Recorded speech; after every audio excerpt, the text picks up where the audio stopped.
ಕೃಷ್ಣ ಕೃಷ್ಣ ಹರೇ ಹರೇ ಹರೇ ರಾಮ ರಾಮ ರಾಮ ಹರೇ ಹರೇ.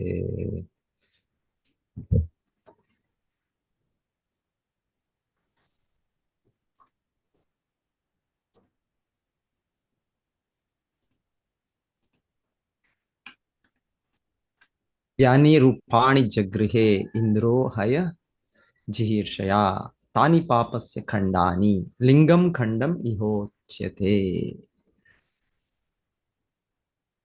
ಇಂದ್ರನು ಯಜ್ಞದ ಕುದುರೆಯನ್ನು ಕದಿಯಬೇಕೆಂಬ ಇಚ್ಛೆಯಿಂದ ಯಾವ ಯಾವ ಸನ್ಯಾಸಿ ರೂಪಗಳನ್ನು ಧರಿಸಿದನೋ ಅವೆಲ್ಲವೂ ನಿರೀಶ್ವರ ದರ್ಶನದ ಕುರುಗಳಾಗಿದ್ದುವು. ನಿರೀಶ್ವರ ದರ್ಶನದ ಕುರುಗಳಾಗಿದ್ದವು. ಓಕೆ, ಸೊ ನಾವು ನೋಡ್ತಾ ಇರೋದು ಇಂದ್ರ, ದೇವೇಂದ್ರ ದೇವತೆ ಅವರು. ಆದರೂ ಈಗ ಪೃಥು ಮಹಾರಾಜರ 100ನೇ ಯಜ್ಞ ಆಗ್ಬಾರ್ದು, ಹೇಗಾದ್ರೂ ಮಾಡಿ ನಿಲ್ಲಿಸ್ಬೇಕು ಅಂತ ಅವರು ನೇರವಾಗಿ ಬರ್ಬೋದಾಗಿತ್ತು. ನೇರವಾಗಿ ಬಂದು ಅವರು ಹೀಗೆ ಒಂದು ಕ್ಷತ್ರಿಯರಂದ್ರೆ ನೇರವಾಗಿ ಅವರು ಯುದ್ಧ ಮಾಡ್ತಾರೆ.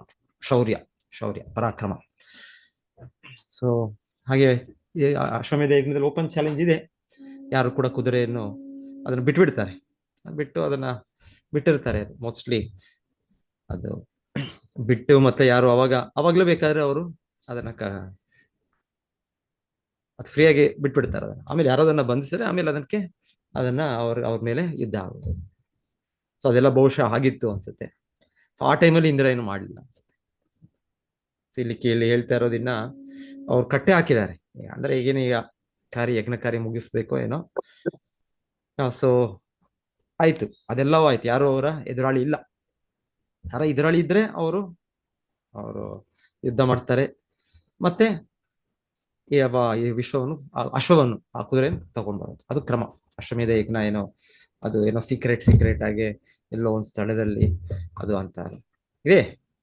ಒಂದ್ ಸ್ಥಳದಲ್ಲಿ ಮಾಡ್ತಾರೆ ಕೊನೆಗೆ ಯಜ್ಞ. ಆದ್ರೆ ಅದ್ರ ಮುಂಚೆ ನಾವು ಕೇಳೋದು ಅಶ್ವಮೇಧ ಯಜ್ಞದಲ್ಲಿ ಅದನ್ನ ಬಿಡ್ತಾರೆ, ಆ ಕುದುರೆಯನ್ನು ಬಿಡ್ತಾರೆ. ಸೊ ಕೇಳ್ತೇವೆ ನಾವು ಶ್ರೀರಾಮಚಂದ್ರನ ಮಾಡುವಾಗ ಲವಾಕುಶ ತನ್ನ ಮಕ್ಕಳೇ ಅವರದನ್ನ ಬಂಧಿಸಿ ಇಟ್ರು ಅಂತ ಕೇಳ್ತೇವೆ ಆತರ.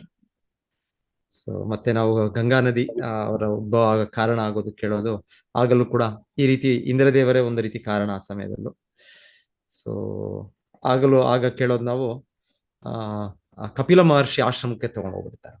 ಆ ಟೈಮಲ್ಲೂ ಕೂಡ ಅವರು ನೇರವಾಗಿ ಅವರು ಯುದ್ಧ ಮಾಡೋದಿಲ್ಲ. ಅವರು ಇವ್ರ ಮೇಲೆ ಯಾರು ಸಗರನ ಮಕ್ಕಳು 60,000 ಮಕ್ಕಳು, ಅವರು ಕೂಡ ತುಂಬಾ ಶಕ್ತಿಶಾಲಿಗಳು. ಸೊ ಅವ್ರನ್ನ ನೇರವಾಗಿ ಯುದ್ಧ ಮಾಡೋದಾಗಿತ್ತು. ಅಲ್ಲೂ ಕೂಡ ಅಲ್ಲಿ ಮಾಡ್ಲಿಲ್ಲ ಅವರು. ಅಲ್ಲೂ ಕೂಡ ಆ ರೀತಿಯಲ್ಲಿ ಕುದುರೆಯನ್ನು ಅಲ್ಲಿ ಕಪಿಲ ಆಶ್ರಮದಲ್ಲಿ ಇಟ್ಬಿಟ್ಟು ಅಲ್ಲಿ ಕಟ್ಬಿಟ್ಟು ಹೋಗ್ಬಿಟ್ರು. ಸೊ ಅವ್ರು ಬಂದಾಗ ಅನ್ಕೊಂಡಿದ್ದು ಕಪಿಲ ಮುನಿ ಅವ್ರು ಮಾಡಿದ್ರೇನೋ ಅಂತ ನಾವು. ಸೊ ಈ ರೀತಿ ಅಶ್ವಮೇಧ ಯಜ್ಞ ಮಾಡುವಾಗ ಅದನ್ನ ಬಿಡ್ತಾರೆ. ಅದೆಲ್ಲ ಎಲ್ಲೆಲ್ಲಿ ಹೋಗುತ್ತೋ ಅದು, ಯಾವ್ಯಾವ ರಾಜ್ಯಕ್ಕೆ ಹೋಗುತ್ತೆ, ಎಲ್ಲ ರಾಜರ ಇದಕ್ಕೆ ಹೋಗುತ್ತೆ, ಎಲ್ಲರೂ ಕೂಡ ಈ ಚಕ್ರವರ್ತಿಯ ಆಧಿಪತ್ಯವನ್ನು ಸ್ವೀಕರಿಸಬೇಕು. ಸೊ ಪೃಥು ಮಹಾರಾಜ ಆದಿರಾಜ, ಅವರು ಶ್ರೇಷ್ಠರು, ರಾಜರಲ್ಲಿ ಶ್ರೇಷ್ಠರು. ಅವ್ರು ಮೊದಲ ರಾಜ ಅಂತ ಅವ್ರಿಗೆ ಒಂದು ಬಿರುದಿದೆ. ಸೊ 99 ಯಶಸ್ವಿಯಾಗಿ ಅವ್ರು ಮಾಡಿದ್ರು. ಸೊ ಅಲ್ಲಿ ಎಷ್ಟೋ ಇರ್ಬೋದು ಸಮಯದಲ್ಲಿ, ಯಾರಾದ್ರೂ ಈ ತರ ಒಂದೊಂದು ಸಮಯದಲ್ಲಿ ಎದುರಾಳಿಗಳು ಇರ್ಬೋದು. ಅದೆಲ್ಲರೂ ಕೂಡ ಅವರು ಸೋಲಿಸಿದ್ರು. ಅವರ ಶಕ್ತಿ ಹಾಗೆ ಅವರೇ ಸೋಲ್ಸಿದ್ರು. ಇಲ್ಲಾಂದ್ರೆ ಅವರ ಪ್ರತಿನಿಧಿಯಾಗಿ ಅವರ ಸೈನ್ಯ ಪಡೆನೋ, ಇಲ್ಲಂದ್ರೆ ಅವ್ರ ಮಗನೇ ಇಲ್ಲಿ ಕೇಳ್ತಾ ಇದ್ದೇನೆ ತುಂಬಾ ಅವರ ಪರಾಕ್ರಮಿ ಅಂತ. ಸೊ ಈಗ 100ನೇ ಇದು ನಡೆಯುವಾಗ ಯಜ್ಞ ಇದ್ರಲ್ಲೇ ಇಟ್ಟಿದ್ದಾರೆ. ಅದೆಲ್ಲ ಬಹುಶಃ ಮುಗಿದು ಯಜ್ಞ ಇನ್ನೇನು ಮಾಡ್ಬೇಕು. ಇನ್ನೇನು ಆ ಯಜ್ಞ ಕುಂಡಕ್ಕೆ ಅರ್ಪಣೆ ಮಾಡೋದು, ಮತ್ತೆ ಮಂತ್ರೋಚ್ಚಾರಣೆ ಮಾಡಿ ಮತ್ತೆ ಫಿನಿಶ್. ಇನ್ನು ಫೈನಲ್ ಸ್ಟೇಜ್, ಲಾಸ್ಟ್ ಕೊನೆಯ ಇದರಲ್ಲಿ ಹಂತದಲ್ಲಿದ್ದಾರೆ ಅನ್ಸುತ್ತೆ ಬಹುಶಃ. ಆದ್ರೆ ಇಂದ್ರನು ಈಗ ಬಂದು ಈ ಕ್ರಮವನ್ನು ಮಾಡ್ತಾರೆ. ಹಾಗೆ ಇದು ಸರಿಯಲ್ಲ. ಇದು ಆ ರೀತಿ ಧಾರ್ಮಿಕ ಕ್ರಿಯೆ ಅಲ್ಲ ಇದು. ಈ ರೀತಿ ಬಂದು ಈ ರೀತಿ ಅವರು ಬೇರೆ ವೇಷದಲ್ಲಿ ಬಂದು ಒಂದು ಧರ್ಮ ವ್ಯಕ್ತಿ. ಯಾಕಂದ್ರೆ ಇವಾಗ ಕೊನೆಗೆ ಈ ತರ ಯಜ್ಞ ನಡೆಯೋದ ಯಾರು ಬರ್ತಾರೆ ಅಲ್ಲಿ? ಧರ್ಮ ಆಚರಣೆ ಮಾಡುವ ವ್ಯಕ್ತಿನೇ ಬರೋದು, ಅದ್ರ ನಂಬಿಕೆ ಇರೋ ವ್ಯಕ್ತಿನೇ ಬರೋದು. ಹಿಂದೆ ಯಜ್ಞಗಳು ಆಗ್ತಾ ಇದ್ರೆ ಎಲ್ಲರೂ ಇರ್ತಾ ಇರೋ ಅದ್ರ. ಈ ಮುಂದೆ ಕೇಳ್ತೇವೆ ನಾವು, ಬ್ರಾಹ್ಮಣರು, ಕ್ಷತ್ರಿಯರು, ವೈಶ್ಯರು, ಶೂದ್ರರು ಎಲ್ಲರೂ ಕೂಡ ಬಂದು ಭಾಗವಹಿಸ್ತಾ ಇದ್ರು. ಆದ್ರೆ ಆ ಉಚ್ಚಾರಣೆ ಅಲ್ಲಿ ಮಂತ್ರಗಳು ಉಚ್ಚಾರಣೆ ಮಾಡೋದು ಬ್ರಾಹ್ಮಣರು ಮಾಡ್ತಾ ಇದ್ರು. ಆದ್ರೆ ಅಲ್ಲಿ ಭಾಗವಹಿಸಿ ಸೊ ಇರ್ತಾ ಇದ್ರು. ಅದ್ರ ಎಲ್ಲರೂ ಪ್ರಮುಖ ವ್ಯಕ್ತಿಗಳು ಎಲ್ಲರೂ ಕೂಡ ಇರ್ತಾರೆ. ದೇವತೆಗಳು ಬರ್ತಾ ಇದ್ರು. ಎಲ್ಲ ಇರ್ತದೆ. ಸೊ ಆ ರೀತಿಯ ಒಂದು ಒಳ್ಳೆಯ ಸಭೆ, ಒಂದು ಆ ಸಭೆ ಆ ರೀತಿಯ ಒಂದು ಕಾರ್ಯದಲ್ಲಿ ಈ ಇಂದ್ರ ಮಾಡ್ತಾ ಇರೋದು ಸರಿಯಲ್ಲ ಇದು. ಸೊ ಅದಕ್ಕೆ ಅವರು ಅಲ್ಲಿ ಅಲ್ಲಿ ಇಲ್ಲಿ ಏನ್ ಮಾಡ್ತಾ ಇದಾರೆ ಅಂದ್ರೆ ವೇಷದ ರೂಪದಲ್ಲಿ ಬರ್ತಾ ಇದ್ದಾರೆ. ವೇಷ ಬೇರೆ ಅವ್ರ ಗುರುತು ಗೊತ್ತಾಗ್ತಾ ಇಲ್ಲ, ಯಾರು ಬೇರೆಯವ್ರಿಗೂ ಸಾಮಾನ್ಯ ವ್ಯಕ್ತಿಗಳಿಗೆ ಗೊತ್ತಾಗ್ತಾ ಇಲ್ಲ ಇದು ಇಂದ್ರನೇ ಅಂತ ಗೊತ್ತಾಗ್ತಾ ಇದೆ. ನಾವು ಕೇಳ್ತಾ ಇರೋದಿಲ್ಲಿ. ಆದ್ರೆ ಇಲ್ಲಿ ಉನ್ನತ ವ್ಯಕ್ತಿಗಳು ಅವ್ರಿಗೆ ಗೊತ್ತಾಗ್ತಾ ಇದೆ. ಉನ್ನತ ವ್ಯಕ್ತಿ ಅಂದ್ರೆ ನಾವು ಕೇಳಿದ್ದು ಅತ್ರಿ, ಮಹರ್ಷಿ ಅತ್ರಿ ಸಾಮಾನ್ಯ ವ್ಯಕ್ತಿ ಅಲ್ಲ. ಸೊ ಅವರ ಮಗನೇ ದತ್ತಾತ್ರೇಯನಾಗಿ ಭಗವಂತನ ಮತ್ತೆ ಅವತರಿಸೋದು, ಅದು ಮತ್ತೆ ಆಯ್ತೋ ಹಿಂದೆ ಆಯ್ತೋ ಗೊತ್ತಿಲ್ಲ ನಂಗೆ. ಯಾಕಂದ್ರೆ ಶಾಸ್ತ್ರದಲ್ಲಿ ಎಲ್ಲವೂ ಕೂಡ ಒಂದೇ ರೀತಿ ಇತಿಹಾಸಗಳು ಕೊಡೋದಿಲ್ಲ. ಇವರ ಆಯುಷ್ಯ ಕೂಡ ಬಹಳ ಇರುತ್ತೆ. ಎಲ್ಲ ದೊಡ್ಡ ದೊಡ್ಡ ವ್ಯಕ್ತಿಗಳು, ಪ್ರಜಾಪತಿಗಳು, ಇವರು ನಮ್ಮ ರೀತಿಯಲ್ಲಿ 20 ವರ್ಷ 50 ವರ್ಷ, ಗರಿಷ್ಠ ನಮ್ದು 100 ವರ್ಷ ಅಷ್ಟೇ. ಈ ರೀತಿ ಅವರದು ಜೀವಾವಧಿ ಅಲ್ಲ. ಅವರೆಲ್ಲ ನೂರಾರು, ಸಾವಿರಾರು, ಲಕ್ಷಾಂತರ, ಕೋಟ್ಯಂತರ ವರ್ಷಗಳು ಅವರ ಇದಿರುತ್ತೆ ಜೀವಾವಧಿ, ಅವರ ಆಯುಷ್. ಸೊ ಎನಿವೆ, ಸೊ ಅತ್ರಿ ಮುನಿ ಇದ್ದಾರೆ ಅಂತ ದೊಡ್ಡ ವ್ಯಕ್ತಿ. ಸೊ ಅವ್ರು ಗುರುತಿಸ್ತಾ ಇದ್ದಾರೆ, ಅವ್ರಿಗೆ ಕಂಡು ಗೊತ್ತು ಅವ್ರಿಗೆ ಇದು ಯಾರು ಅಲ್ಲ, ಇದು ಇಂದ್ರನ ವೇಷ ಇದು ಅಂತ ಗುರುತಿಸ್ತಾರೆ. ಸೊ ಎನಿವೆ, ಸೊ ಇಲ್ಲಿ ಈ ರೀತಿಯಲ್ಲಿ ಇಲ್ಲಿ ಇಲ್ಲಿ ಕೇಳ್ತಾ ಇರೋದು, ಯಾವ್ದ್ಯಾವ್ದು ಇದೆಲ್ಲ ಮಾಡಿದ್ರು ಇದೆಲ್ಲವೂ ಕೂಡ ಇದು ಸರಿಯಲ್ಲ, ಈ ರೀತಿ ವೇಷ. ಸೊ ಈ ರೀತಿ ವೇಷ ಇದೆ, ಈ ರೀತಿ ವೇಷ ನಾವು ಕೇಳ್ತೀವಲ್ಲ, ನಾವು ಎಷ್ಟು ಜನ ಎಷ್ಟು ಈಗ ನಂಬಿಕೆನೆ ಬಹಳ ಜನಕ್ಕೆ ಕಡಿಮೆ ಆಗ್ತಾ ಇದೆ. ಒಂದು ಕಾರಣ ಹೌದು, ಕಲಿಯುಗ, ಎಷ್ಟು ಬೇರೆ ಬೇರೆ ಕಾರಣಗಳಿರ್ಬೋದು. ಒಂದು ಕಾರಣ ಇದು ಕೂಡ ಇದೆ. ಏನು ಇನ್ನೊಂದು ಕಾರಣ ನಮ್ಮದು ಕೂಡ ಇದೆ. ನಾವು ನಿಜವಾಗ್ಲೂ ಪ್ರಾಮಾಣಿಕರಾಗಿದ್ರೆ ಭಗವಂತನು ನಮಗೆ ಆ ತರ ಒಬ್ಬ ಧರ್ಮಿಷ್ಠ ವ್ಯಕ್ತಿಗಳ ಸಂಘವನ್ನು ಒದಗಿಸ್ಕೊಡ್ತಾನೆ. ಆ ರೀತಿಯ ಗುರುವನ್ನು ಭಗವಂತನು ಕಳಿಸ್ತಾನೆ. ಸೊ ನಮ್ಮಲ್ಲೂ ಕೂಡ ದೋಷಗಳಿದೆ, ನಮ್ಮಲ್ಲೂ ಕೂಡ ನಾವು ಇದ್ದೇವೆ. ಹೇಗೆ ನಾವು ಧ್ರುವ ಮಹಾರಾಜ ಬಗ್ಗೆ ಕೇಳಿದ್ವಿ. ನಾವು ಧ್ರುವ ಮಹಾರಾಜು ತುಂಬಾ ಪ್ರಾಮಾಣಿಕರಾಗಿದ್ರು. ಎಷ್ಟು ಪ್ರಾಮಾಣಿಕರು. ಅವರು ತಾಯಿ ಕೂಡ ಅವ್ರಿಗೆ ಆ ರೀತಿಯ ಸರಿಯಾದ ಮಾರ್ಗದರ್ಶನ ಕೊಟ್ರು. ಅವ್ರ ತಾಯಿ, ಹೌದು, ನೀನು ಪರಮಪುರುಷನಾದ ವಿಷ್ಣುವನ್ನು ಆರಾಧಿಸಬೇಕು, ಅವನ ಆಶ್ರಯ ಪಡಿಬೇಕು. ಸೊ ಅವನ ಅನುಮತಿಯಿಂದ ನಿನ್ನ ಒಂದು ಕಷ್ಟದ ನಿವಾರಣೆ ಆಗ್ಬೋದು ಅಂತ ಅವರು ಸರಿಯಾದ ಮಾರ್ಗದರ್ಶನ. ಮೊದಲ ಗುರು ಅವ್ರ ತಾಯಿ. ನಂತರ ಅವ್ರು ಅಷ್ಟು ಪ್ರಾಮಾಣಿಕವಾಗಿರೋದ್ರಿಂದ ಅವರು ಎಲ್ಲೂ ಏನು ಗೊತ್ತಿಲ್ಲದೆ ಒಬ್ಬ ಅನಾಥನಾಗಿ ಒಂದು ರೀತಿಯಲ್ಲಿ ಅವರು ಹೋಗ್ತಾ ಇದ್ರು. ಆದ್ರೆ ಅಲ್ಲಿ ನಾರದ ಮುನಿಗಳು ಬಂದ್ರು. ಹೇಗೆ ನಾರದ ಮುನಿಗಳು ಬಂದ್ರು? ಭಗವಂತನು ಪರಮಾತ್ಮ ಚೈತ್ಯ ಗುರು, ಹೃದಯದಲ್ಲಿರುವೆ ಭಗವಂತನ ಗುರು ಚೈತ್ಯ ಗುರು, ಪರಮಾತ್ಮ ಇದ್ದಾನೆ ನಮ್ಮೊಟ್ಟಿಗೆ, ಆತ್ಮದೊಟ್ಟಿಗೆ ಪರಮಾತ್ಮ. ಸೊ ಅವರು ನಾರದ ಮುನಿಗಳಿಗೆ ಕಳಿಸಿದ್ರು, ಹೋಗು ನನ್ನ ಈ ಭಕ್ತನಿಗೆ, ಈ ವ್ಯಕ್ತಿಗೆ ಮಾರ್ಗದರ್ಶನ. ಸೊ ಅವ್ರು ಬಂದ್ರು. ಸೊ ಹಾಗೆ ನಮ್ಮಲ್ಲೂ ಕೂಡ ಪ್ರಾಮಾಣಿಕತೆ ಇರಬೇಕು. ಒಂದು ರೀತಿಯಲ್ಲಿ ಹೇಳ್ತಾರೆ, ಹೇಗೆ ಅಂದ್ರೆ ಪ್ರಾಮಾಣಿಕತೆ ಅಂದ್ರೆ ನಾವು ಪ್ರಾಮಾಣಿಕತೆ ಮತ್ತೆ ಸ್ವಲ್ಪ ಜ್ಞಾನ ಕೂಡ ಇರಬೇಕು. ಜ್ಞಾನ ಅಂದ್ರೆ ಹೇಳೋದು, ಇವಾಗ ಯಾರಾದ್ರೂ ಏನಾದ್ರು ಖರೀದಿ ಮಾಡ್ಬೇಕು ಅಂದ್ರೆ, ಒಂದು ಚಿನ್ನ ಖರೀದಿ ಮಾಡ್ಬೇಕು ಅಂದ್ರೆ ಅವರು ಅಟ್ಲೀಸ್ಟ್ ಅವ್ರಿಗೆ ಚಿನ್ನದ ಬಗ್ಗೆ ಸ್ವಲ್ಪ ಜ್ಞಾನ ಗೊತ್ತಿರ್ಬೇಕು. ಅದಿಲ್ಲ ಅಂದ್ರೆ ಯಾರು ಹೇಗ್ ಬೇಕಾದ್ರೂ ಅವ್ರಿಗೆ ಮೋಸ ಮಾಡ್ಬೋದು. ಏನೋ ಒಂದು ಹೊಳಪಿನ ವಸ್ತು ಕೊಟ್ಬಿಟ್ಟು ಇನ್ನೊಂದು ಕೊಟ್ಬಿಟ್ಟು ಚಿನ್ನ ಅಂತ ಇಲ್ಲ. ಪ್ರತಿಯೊಂದು ಇದಕ್ಕೂ ಸ್ವಲ್ಪ ಇದಿರ್ಬೇಕು, ಸ್ವಲ್ಪ ಜ್ಞಾನ ಅಂತೂ ಅಗತ್ಯ ಇದೆ. ಸೊ ಎನಿವೆ, ಸೊ ಇಲ್ಲಿ ನಾವು ಕೇಳ್ತಾ ಇರೋದಿಲ್ಲಿ ನಾನು ಪಾಯಿಂಟ್ ಏನ್ ಮಾಡ್ತಾ ಇದ್ರೆ, ಆದರೆ ಇನ್ನೊಂದು ಕಾರಣನೂ ಇದೆ. ಇದರ ಕಲಿಯುಗದಲ್ಲಿ ತುಂಬಾ ಮೋಸ ಮಾಡೋ ವ್ಯಕ್ತಿಗಳು ಕೂಡ ಇದ್ದಾರೆ. ಸೊ ಕಲಿಯುಗದಲ್ಲಿ ನಮಗೆ ಈ ಅನರ್ಹತೆಗಳು ಜಾಸ್ತಿ ಇದೆ. ಪ್ರಾಯೇಣ ಅಲ್ಪಾಯುಷ ಸಭ್ಯ ಕಲಾವಸ್ಮಿನ್ ಯುಗೇ ಜನ ಮಂದಾಸು ಮಂದ ಮತಯೋ ಮಂದಭಾಗ್ಯ ಉಪಾದರ್ಥ. ಭಾಗವತದಲ್ಲಿ ಹೇಳಿದಾಗೆ ಕಲಿಯುಗದಲ್ಲಿ ನಮಗೆ ಆಯುಷ್ ಕಡಿಮೆ, ದೇಹದ ಬಲ ಕಡಿಮೆ. ನಮಗೆ ಪ್ರಾಯಣ ಅಲ್ಪಾಯುಷ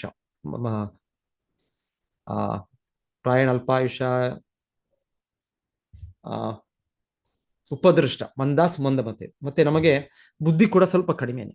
ಹಿಂದೆ ಯುಗದ ಸಮಯ ತರ ನಾವು ತುಂಬಾ ಬುದ್ಧಿವಂತರು ಅನ್ಕೊಳ್ಬಹುದು ನಾವು. ಅಲ್ಪಾಯುಷ ಸಭ್ಯ ಕಲಾವಸ್ಮಿನ್ ಯುಗೇ ಜನ. ಧನ್ಯವಾದ. ಮತ್ತೆ ಕಲಾವಸ್ಮಿನ್ ಯುಗೇ ಜನ, ಕಲಾವಸ್ಮಿನ್ ಈ ಯುಗದ ಮಂದ ಅಂದ್ರೆ ಮಂದ ಬುದ್ಧಿ. ನೋಡಿ, ನಮ್ಗೆ ಮಂದ ಬುದ್ಧಿನೇ ನಮ್ಗೆ ಮರ್ತೋಗುತ್ತೆ. ನೋಡಿ, ನೆನಪಿಲ್ಲ ನಮ್ಗೆ. ಎಷ್ಟು ಸಲ ಇದನ್ನು ಓದಿದ್ದೇವೆ, ಪ್ರಭುಪಾದರು ಎಷ್ಟು ಸಲ ಇದ್ರ ಬಗ್ಗೆ ಈ ಶ್ಲೋಕದ ಬಗ್ಗೆ ಇದ್ರ ಕೊಡ್ತಾರೆ, ಅದು ನಮ್ಗೆ ನೆನಪು ಬರೋದಿಲ್ಲ. ನಮ್ಗೆ ನೆನಪಿನ ಶಕ್ತಿ ಕಡಿಮೆ. ಮಂದಮತಿಗಳು ನಾವು. ಮಂದಮತಿಗಳು ಈ ರೀತಿ ನಾವು ಮಂದಮತಿ ಸುಮಂದ ಅಂದ್ರೆ ಇನ್ನ ಮಂದ ಸುಮಂದ ಮನಸ್ಸು ಬುದ್ಧಿ ಉಪದೃಷ್ಟ ದೌರ್ಭಾಗ್ಯ. ಇನ್ನೊಂದು ಅಂದ್ರೆ ಭಾಗ್ಯ ಹಿ ಉಪದ್ರತ. ಭಾಗ್ಯ, ಭಾಗ್ಯಹೀನರು ನಾವು. ಸೊ ಅಷ್ಟು ದೌರ್ಭಾಗ್ಯರು ಅಂತ ನಮಗೆ ಕಲಿಯುವುದಿಲ್ಲ. ನಮಗೆ ಎಷ್ಟೆಷ್ಟೋ ಏನೇನೋ ರೀತಿಯಲ್ಲಿ ಅನಾಹುತಗಳು ಬರ್ತಾ ಇರ್ತವೆ, ಅಶುಭ ಇದು ಬರ್ತಾ ಇರ್ತವೆ, ಈ ರೀತಿ ದೌರ್ಭಾಗ್ಯ. ಸೊ ಈ ರೀತಿ ಪೃಥು ಮಹಾರಾಜರು ಆತರ ಒಂದು ರಾಜರಿದ್ರೆ ಸೌಭಾಗ್ಯದ ಸ್ಥಿತಿ. ಸೊ ರಾಜರು ಅಷ್ಟು ಅವ್ರಿಗೆ ಹಿಂದೆ ಜನರಿಗೆ ಪ್ರಜೆಗಳಿಗೆ ಭಯ ಇಲ್ಲ. ಓ, ನಮ್ಮ ರಾಜನಿದ್ದಾನೆ. ಇವಾಗ ಒಂದು ಮಗು ಕೂಡ ಅವ್ರ ತಂದೆ ತಾಯಿ ಒಳ್ಳೆ ತಂದೆ ತಾಯಿ ಇದ್ರೆ ಭಯ ಇಲ್ಲ. ಓ, ನನ್ನ ತಂದೆ ತಾಯಿ ನನ್ನ ರಕ್ಷಣೆ ಮಾಡ್ತಾರೆ. ಸೊ ಹೀಗೆ ಹಿಂದೆ ರಾಜರು ಕೂಡ, ರಾಜರ್ಷಿಗಳು ಇರ್ತಾರೆ, ಧರ್ಮ ಪುರುಷರು ಇರ್ತಾರೆ. ಇವಾಗ ಯಾರಿದ್ದಾರೆ? ಇವಾಗ ಎಲ್ಲ ಒಂದೇ. ಈ ಪಾರ್ಟಿನೂ ಒಂದೇ, ಆ ಪಾರ್ಟಿನೂ ಒಂದೇ, ಇನ್ನೊಂದು ಮೂರನೇ ಪಾರ್ಟಿನೂ ಒಂದೇ. ಎಲ್ಲರೂ ಕೂಡ ಅವರ ಸ್ವಂತ ಸ್ವಾರ್ಥಕ್ಕೋಸ್ಕರ ಇದ್ದಾರೆ. ಯಾರು ಕೂಡ ನಮ್ಮ ಹಿತಕ್ಕೋಸ್ಕರ, ಪ್ರಜೆಗಳ ಹಿತಕ್ಕೋಸ್ಕರ, ಎಲ್ಲ ಜೀವಿಗಳ ಹಿತಕ್ಕೋಸ್ಕರ ಯಾರು ಇಲ್ಲ. ಸೊ ನಾವೆಲ್ಲ ದೌರ್ಭಾಗ್ಯರು. ಈ ಸಮಯದಲ್ಲಿ ನಮಗೆ ಈ ರೀತಿ ನಮಗೆ ಮಾರ್ಗದರ್ಶನ ಕೊಡೋರು ನಮಗೆ ಸರಿಯಾಗಿ ಮಾರ್ಗದರ್ಶನ ಕೊಡೋರಿಲ್ಲ. ಸೊ ದೌರ್ಭಾಗ್ಯ ಸ್ಥಿತಿ ನಮ್ದು. ಸೊ ಮಂದ ಸುಮಂದ ಮತೆಯೋ ಉಪದ್ರತ ಅಂತೆ ನಾವು. ಸೊ ಹೀಗೆ ಭಾಗ್ಯ ಹಿ ಉಪದ್ರತ. ಮಂದಭಾಗ್ಯ ಈ ಉಪದ್ರತ. ಮಂದಭಾಗ್ಯ, ಭಾಗ್ಯ, ದೌರ್ಭಾಗ್ಯ, ಮತ್ತೆ ಈ ಉಪದ್ರತ. ಉಪದ್ರತ ಅಂದ್ರೆ ಡಿಸ್ಟರ್ಬ್. ಏನೋ ಕಾರಣ ಇರುತ್ತೆ, ಏನಾದ್ರೂ ಏನೋ ಒಂದು ಚಿಕ್ಕ ಕಾರಣಗಳಿಂದನೇ ನಮಗೆ ಡಿಸ್ಟರ್ಬ್ ಆಗ್ಬಿಡುತ್ತೆ. ಮನಸ್ಸು ನಮಗೆ ಡಿಸ್ಟರ್ಬ್ ಆಗುತ್ತೆ, ಮನಸ್ಸು ಶಾಂತಿ ಇಲ್ಲ ನಮಗೆ. ಅಯ್ಯೋ, ಶೋಪೆಗೊಳಗಾಗೋದು, ಭಯ, ಶೋಕ, ಅಲ್ಲ ಇದು ಶೋಕ ಇರುತ್ತೆ, ಮತ್ತೆ ಹೀಗೆ ಇರುತ್ತೆ, ಏನಾದ್ರೂ ಇರುತ್ತೆ ಮೈಂಡ್ ಅಲ್ಲಿ ಡಿಸ್ಟರ್ಬ್ ಇರುತ್ತೆ. ಮೈಂಡ್ ನಮಗೆ ಶಾಂತಿ ಇಲ್ಲ ನಮಗೆ. ಸೊ ಹಾಗೆ ಹೇಳೋದು ಈ ಕಲಿಯುಗಗೆ. ಸೊ ಇದಕ್ಕೆ ಕಾರಣ, ಒಂದು ಕಾರಣ ಈಗ ನಾವು ನೋಡ್ತಾ ಇರೋದು ಈ ರೀತಿ ನಮ್ಮ ಮಾರ್ಗದರ್ಶನ ಕೊಡೋ ಒಂದು ರಾಜರಾಗಿರ್ಬೋದು, ಇಲ್ಲ ಋಷಿಗಳ ಮುನಿಗಳಾಗಿರ್ಬೋದು. ಸೊ ಋಷಿ ಮುನಿಗಳ ವೇಷಗಳಿದ್ದಾರೆ ಅವರು, ಆ ನಿಜವಾದ ಋಷಿಗಳಾಗಿ. ಸೊ ಭಾಗವತ ನಿಜವಾಗ್ಲೂ ಹೇಳೋದಂದ್ರೆ, ಒಬ್ಬ ವ್ಯಕ್ತಿ ಆತ ಋಷಿ ಮುನಿ ಗುರು ರಾಜನಾಗ್ಬೇಕು ಅಂದ್ರೂ ಕೂಡ ಅವರಿಗೆ ಎಷ್ಟೋ ಇದಿದೆ, ಗುಣಗಳಿರ್ಬೇಕು ಅವ್ರಿಗೆ. ಅವ್ರು ಭಗವಂತನ ಭಕ್ತರಾಗಿರ್ಬೇಕು, ಅವರು ಭಗವಂತನ ತತ್ವವಿಜ್ಞಾನದಲ್ಲಿ ಅವರು ವೈಜ್ಞಾನಿಕವಾಗಿ ತಿಳ್ಕೊಂಡಿರ್ಬೇಕು ಅವರು. ಸೊ ಹಾಗೆ ಇಲ್ಲದೆ ಇರುವಾಗ ಈ ತರ ನಾವು ನೋಡ್ತಾ ಇರೋದು ಇಂದ್ರನು ಮಾಡೋ ವೇಷಗಳಲ್ಲಿ ನಾವು ಮೋಸ ಹೋಗ್ತೇವೆ. ಸೊ ಕಲಿಯುಗದಲ್ಲಿ ಇದೆ ಇದು. ಎಷ್ಟು ಜನ ವ್ಯಕ್ತಿಗಳನ್ನ ಅವತಾರ ಅಂತ ಭಾವಿಸ್ತಾ ಇದ್ದಾರೆ. ಓ, ಅವರು ಅಯ್ಯೋ ನೀವು ಈ ತರ ಹೇಳ್ಬೇಡಿ, ನೀವು ನೀವು ನೀವು ನೀವು ನಮ್ಮ ಗೊತ್ತಿಲ್ಲ ನಿಮಗೆ ಅವರ ಬಗ್ಗೆ. ಅವರು ಈ ರೀತಿ, ಅವರು ಇಷ್ಟು ಜನಕ್ಕೆ ಈ ರೀತಿ ಗುಣ ಮಾಡಿದ್ದಾರೆ, ಅವರು ಇಷ್ಟು ಜನ ಅವರು ನಂಬುದವರು ಈ ರೀತಿ ಆರ್ಥಿಕವಾಗಿ ಅವರ ಇದಾಗಿದೆ. ಯಾರೊಬ್ಬರು ಭಕ್ತರು ಕೂಡ ಒಂದು ಸಲ ಹೇಳ್ತಾ ಇದ್ರು, ಹೌದು ಕೃಷ್ಣ ಪ್ರಜ್ಞೆ ಸರಿ, ನಾನು ಕೂಡ ಸ್ವಲ್ಪ ಒಪ್ಕೊಳ್ತೇನೆ. ಯಾಕಂದ್ರೆ ಕೃಷ್ಣ ಪ್ರಜ್ಞೆ ಅವ್ರು ಬರ್ತಾರೆ, ಟೆಂಪಲ್ ಬರ್ತಾ ಇದ್ರು ಬಹಳ ವರ್ಷಗಳಿಂದ, ಇದೊಂದು ಮಾತು. ಅವರೊಬ್ಬ ಭಕ್ತರು, ಸೊ ಅವ್ರಿಗೆ ಜಪ ಮಾಡ್ತಾ ಇದ್ರು, ಎಲ್ಲ ಮಾಡ್ತಾ ಇದ್ರು. ಅವ್ರು ಆದ್ರೂ ಕೂಡ ಹೇಳ್ತಾರೆ, ಕರೆಕ್ಟು, ಎಲ್ಲ ಸರಿ, ನೀವು ಕೃಷ್ಣ ಪ್ರಜ್ಞೆ ಅದು ವೈಜ್ಞಾನಿಕವಾಗಿದೆ, ಭಗವದ್ಗೀತಾ ಪ್ರಕಾರವಾಗಿದೆ, ಶಾಸ್ತ್ರ ಪ್ರಕಾರವಾಗಿ ಎಲ್ಲ ಕರೆಕ್ಟು. ಆದ್ರೆ ನನಗೆ ಆ ವ್ಯಕ್ತಿ ಮೇಲೆ ನಂಬಿಕೆ ಇದೆ. ಯಾರು ಅವರು ಅವತಾರ ಅಂತ ಭಾವಿಸ್ಕೊಂಡು ಅವ್ರಿಗೆ ಇಷ್ಟು ಸಮಯ ಅವರು ಒಂಥರ ಕೃಷ್ಣ ಪ್ರಜ್ಞೆಯಲ್ಲಿ ಅವ್ರು ತೊಡಗಿಸ್ಕೊಂಡಿದ್ರು, ಭಕ್ತಿ ಕಾರ್ಯದಲ್ಲಿ ಭಕ್ತಿ ಸೇವೆ ಎಲ್ಲ ಮಾಡ್ತಾ ಇದ್ರು ಕೂಡ ಅವ್ರಿಗೆ ಇನ್ನೂ ಸಂಪೂರ್ಣವಾಗಿ ನಂಬಿಕೆ ಆ ವ್ಯಕ್ತಿ ಮೇಲೆ ಹೋಗಿಲ್ಲ. ಯಾರು ಅವತಾರ ಅಂತ ಹೇಳ್ತಾರೆ.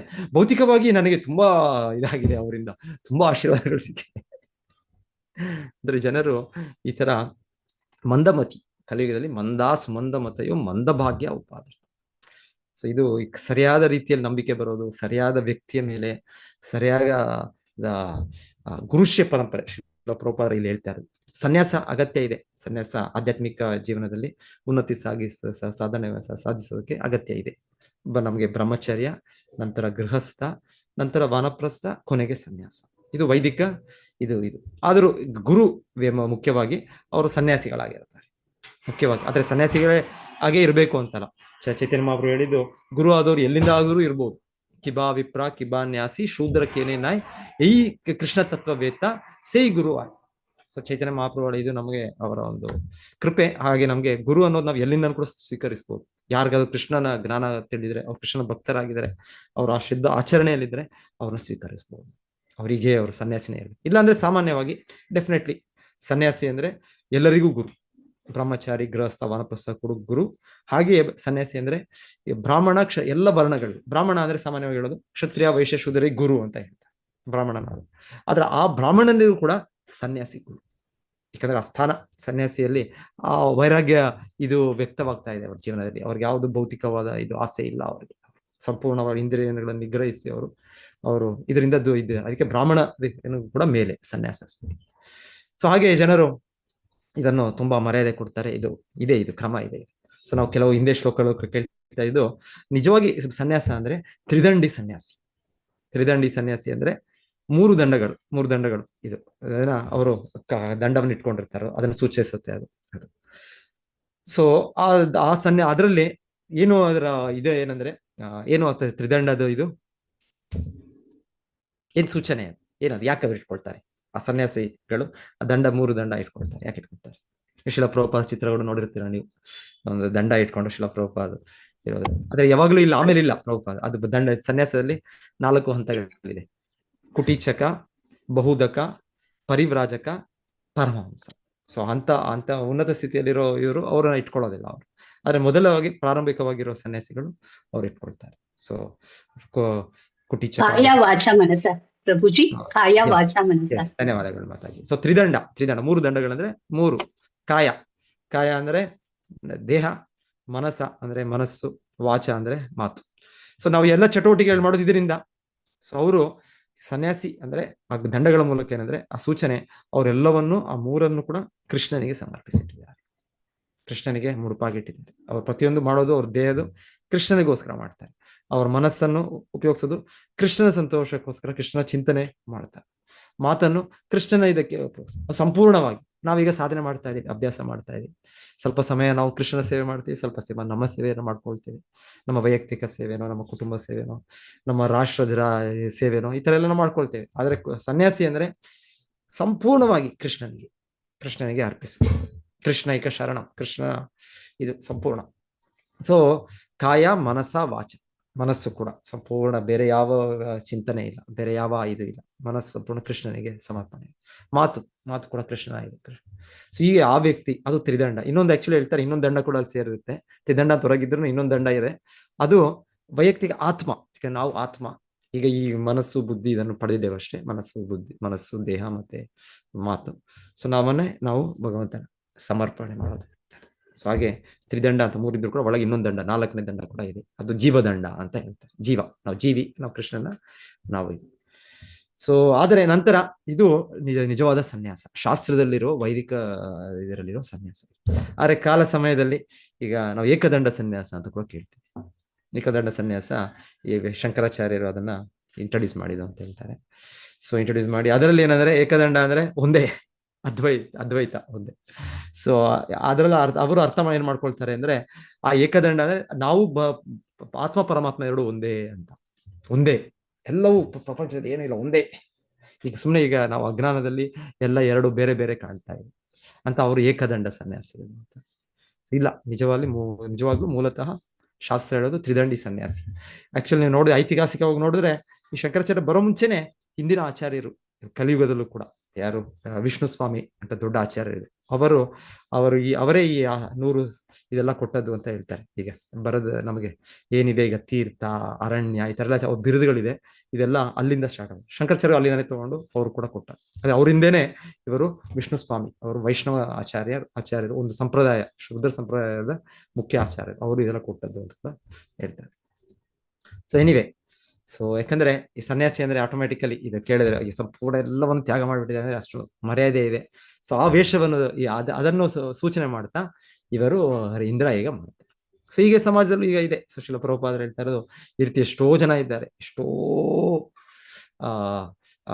ದಾರಿ ತಪ್ಪಿದ ಆಧ್ಯಾತ್ಮಿಕವಾದಿಗಳಿದ್ದಾರೆ. ಹೇಗೋ ಅವರಿಗೆ ಆ ರೀತಿ ಅವರು ಪ್ರಾಮಾಣಿಕವಾಗಿ ಆಗ್ಲಿಲ್ವೋ, ಇಲ್ಲ ಇನ್ನೊಂದು ಕಾರಣಗಳು. ಯಾಕಂದ್ರೆ ಗೀತೆಯಲ್ಲೂ ಕೃಷ್ಣ ಏನ್ ಹೇಳ್ತಾರೆ, ಬಹುನಾಂ ಜನ್ಮನಾಮಂತೆ ಜ್ಞಾನವಾನ್ ಮಾಂ ಪ್ರಪದ್ಯತೆ ವಾಸುದೇವ ಸರ್ವಮಿತಿ ಸಮಹಾತ್ಮ ಸುದೂರ್ಲಭ.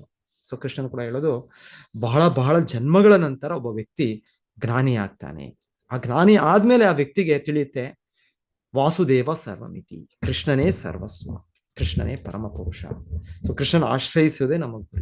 ಸೊ ಈ ಆಧ್ಯಾತ್ಮಿಕ ಪತ್ರಗಳಲ್ಲೂ ಕೂಡ ಎಲ್ಲರೂ ಎಷ್ಟೆಷ್ಟೋ ಕನ್ಫ್ಯೂಷನ್, ಅವರು ಶಿವನು ಕೂಡ ಪರಮ ಪುರುಷನೇ, ಇಲ್ಲಾಂದ್ರೆ ಸಾಮಾನ್ಯವಾಗಿ ಅವರು ಬೇರೆ ದೇವತೆಗಳಿಗಿಂತ ಹೆಚ್ಚಾಗಿ ಅವರ ಅಂಡರ್ಸ್ಟ್ಯಾಂಡಿಂಗ್ ಅಂದ್ರೆ ಕೊನೆಗೆ ಆತ್ಮ ಪರಮಾತ್ಮ ಎಲ್ಲ ಒಂದೇ, ಒಂದು ನಿರಾಕಾರ ಸ್ವರೂಪ ಬ್ರಹ್ಮ.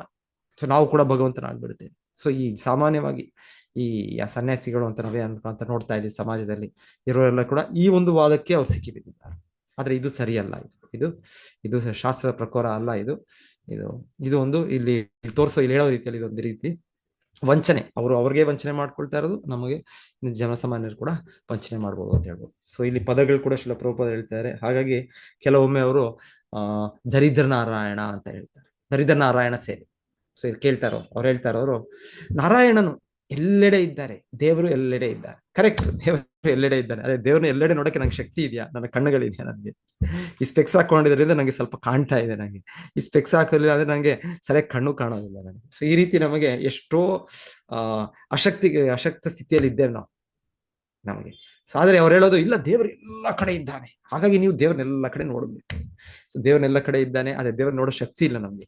ಹಾಗಾಗಿ ಅವರ ಇದರ ಏನ್ ಮಾಡ್ತಾರೆ ಕೃಷ್ಣ. ಹಾಗೆ ದೇವರು ಈಗ ದರಿದ್ರನಲ್ಲೂ ಇದ್ದಾನೆ. ಹೌದು, ದೇವರು ದರಿದ್ರನಲ್ಲೂ ಇದ್ದಾನೆ, ಶ್ರೀಮಂತನಲ್ಲೂ ಇದ್ದಾನೆ. ಶ್ರೀಮಂತನಲ್ಲೂ ಇದ್ದಾನೆ ದೇವರು. ಶ್ರೀಮಂತನಲ್ಲಿ ಯಾಕಿಲ್ಲ ದೇವರು? ದರಿದ್ರನಲ್ಲಿ ದೇವರು ಇದ್ದಾನೆ ಅಂದ್ರೆ ಶ್ರೀಮಂತ ವ್ಯಕ್ತಿಯಲ್ಲಿ ದೇವರಿಲ್ವಾ? ಅಲ್ಲೂ ಕೂಡ ಇದ್ದಾನೆ ಭಗವಂತ.